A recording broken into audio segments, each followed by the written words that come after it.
Well, hello there, caregivers. I am Laura Wilkerson. I'm a family nurse practitioner, and I help families just like yours navigate some of the complexities of dementia. So, I just got a phone call from a friend of mine who is about ready to go visit her parents out of town. They live on the other side on the West Coast, so she'll be going to visit them. And she's been having conversations with her father, and she's been thinking that maybe there's some struggles with his memory. He might be having some issues, but she's not 100% sure. Well, it's not always easy to tell if your person or people that you love or care for, if they need help. In an emergency situation, of course, a person is going to need help. But in their everyday to day life, that might not be something that is easy to identify, especially if your people that you're communicating with, you're either emailing or texting or even FaceTiming. That might not be a very good way to tell if your person needs help. They also may not want to tell you that they need help because they might not want to worry you or bother you because you're busy in your own day-to-day life, taking your kids to school, going to graduations, going to summer weddings. Well, as our kids are getting out of school and we're in more of our summer travel mode, at least up here in Michigan, getting ready to travel, visit family, do go to weddings, graduations, there's some things that you're going to want to know. So just because you're here, they're there, doesn't mean that you already haven't started to slide into that caregiving role with your aged parents, aunts, or uncles, or someone else that you have compassion for. I was actually kind of surprised because after I got off this phone call, I started to look at what long distance caregiving looks like. And I was surprised to find out that the average age of a long distance caregiver is 47 years old. My parents were young when they had me, so I'm slightly over 47. And that's not something that I've even had to think about yet, caregiving for my parents. But it surprised me. It was a little bit startling to see that the average age of the caregiver, a long distance caregiver, is 47 years old. And 7 out of 10 long distance caregivers are female, and 94% of them are caring for a relative. Pretty astounding facts there. 47 years old, you're still working. You might be in that sandwich generation. You've got your own kids that you're raising, your own job that you're doing, your day-to-day tasks, nowhere near retirement yet. But yet you're finding yourself in your parents' life or in your person who you're concerned about's life, starting to help them with some of their day-to-day activities. So anyway, your person might not want to worry you. They might not tell you that they need any help. But if you're getting ready to travel to see them and hang out with them, this is the perfect time to take the opportunity to start doing some detective work. So a couple of things that you can do while you're visiting your person is you can look to make sure that they're taking their meds. I know it's snooping, I get it, but go to their medicine cabinet, take out their medications, look to see when the refill date was, make sure that they're not expired. If it says that they're to take 2 tablets every day by mouth, well, then look inside the container and see, okay, it was refilled here. Boy, this seems like a lot of medications that are still inside this bottle. If you have to count out the tablets, count them out. And see, are they taking their medications appropriately? You're not going to know if they're taking all of their medications appropriately unless prior your person has told you what they're taking so that you can make sure that they have all of those medications. But just looking at what's in their medicine cabinet and seeing, are they taking it appropriately, would be a good idea. Are they going to, or are they missing appointments? Might be a little bit hard to figure this one out, but looking at their calendar and asking them, Hey, how was your dentist appointment? Or how was your doctor's appointment on Tuesday? Are they preparing good meals? Open up their refrigerator, look to see what's hanging out in there. Is there spoiled milk? Do the eggs look good and fresh? Does there seem to be spoiled food hanging out in there? Or is there no food? How are they dressed? Are they dressed appropriate in the appropriate clothing for the weather that they're having? Depending on where they live, are they bathing appropriately? Might they have an odor, or might you see a bunch of dirty clothes piled up? Are they wearing the same things over and over again? You're gonna have to be that detective. You're gonna have to kind of go searching. Is their laundry basket full? Is it empty? What's hanging out in their closet? Are their bed linens clean? Does their house smell relatively fresh? Is their home clean? Is it free of clutter? Or do you happen to notice that there's, tons of used old magazines over here? Are there, piles of laundry over there? Has the garbage been taken out, or are they just kind of throwing it all around and there's lots of clutter in their home? Are they hoarding? Are they going to garage sales, or are they going to the store and leaving things in the boxes? Generally speaking, looking at your person, have they gained or lost a significant amount of weight? These are some things that you can look at and observe with your person if you have concerns. Again, talking to them on the phone, emailing, texting, you're not going to notice these things. But when you're in their business, get in it, put on your detective hat, look at those meds. Are they going to appointments? Preparing good meals? Have they lost a significant or gained a significant amount of weight? Are they smelly? Are they wearing the appropriate clothes? And is their home free of clutter? Do they have an animal, and are they taking care of it? Or is the litter box overflowing and smelly and somebody needs to help them? Caregiving from a distance can be super overwhelming, and your person might not want to talk to you about their medical conditions. They might not want to talk to you about where they're lacking or where they need help. They may even be in denial about the fact that they need help.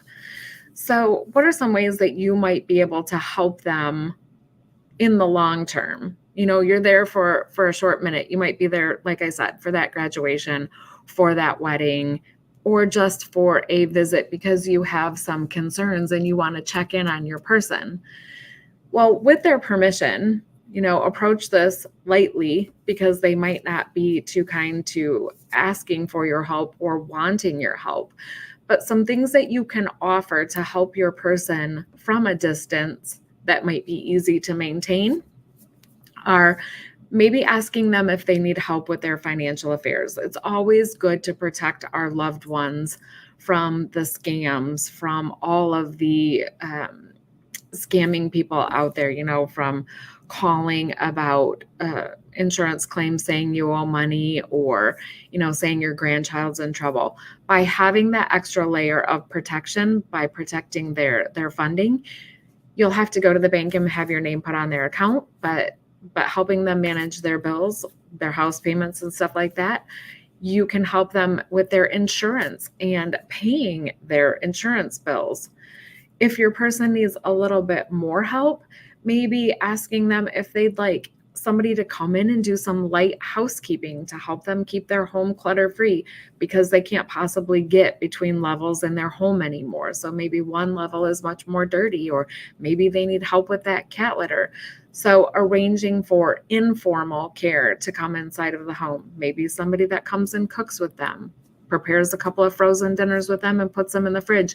So at least you know that they're eating healthy and you don't have to worry about what they're eating. You're not sending a dasher to their house who, you don't know if that person is going to be appropriate or not. Arranging for formal in-home care. Maybe they need a home health care aide. Maybe they need a physical therapist or an occupational therapist. Getting in touch with their doctor to make arrangements for them. While you're there in their home, look around to make sure that their mobility is is not hindered? Are they able to get in and out of the shower without any falls? Are they able to get up from the toilet? Is the toilet at the appropriate height? You might consider hiring a handyman to come in and replace the low setting toilets to a little bit higher toilets to help them get up. If that's not a possibility, they do create durable medical equipment toilet covers that will go over your toilet so that your person can use the side rails to actually help themselves up.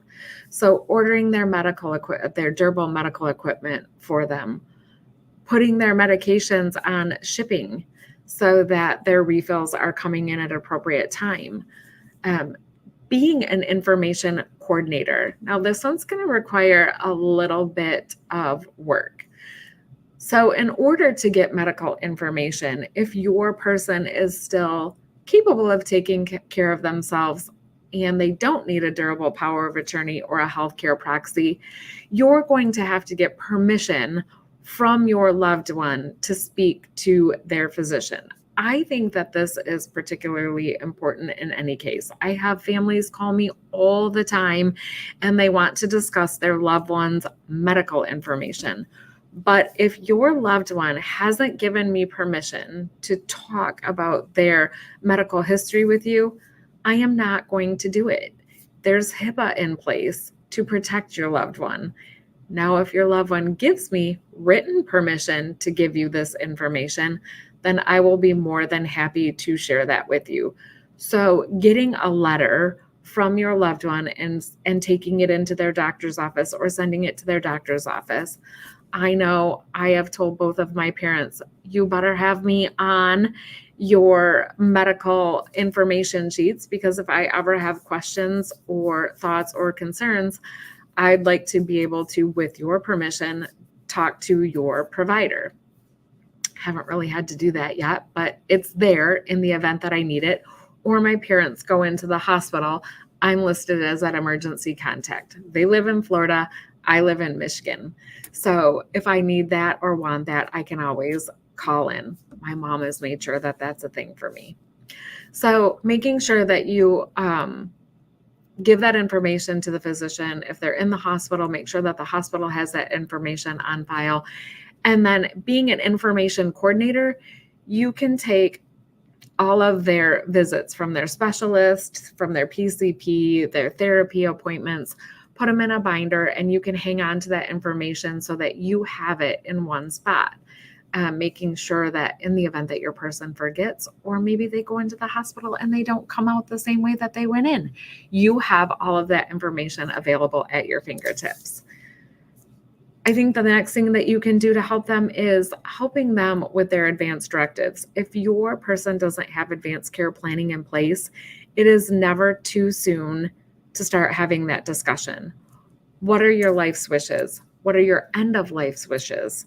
We discussed that last week. If you didn't catch that video, make sure that you go back and watch that one, because it's super important. There is a difference between a do not resuscitate, a MOLST, and a PULSE. You're going to want to know that before you sit down and discuss with your loved one what their end of life wishes are.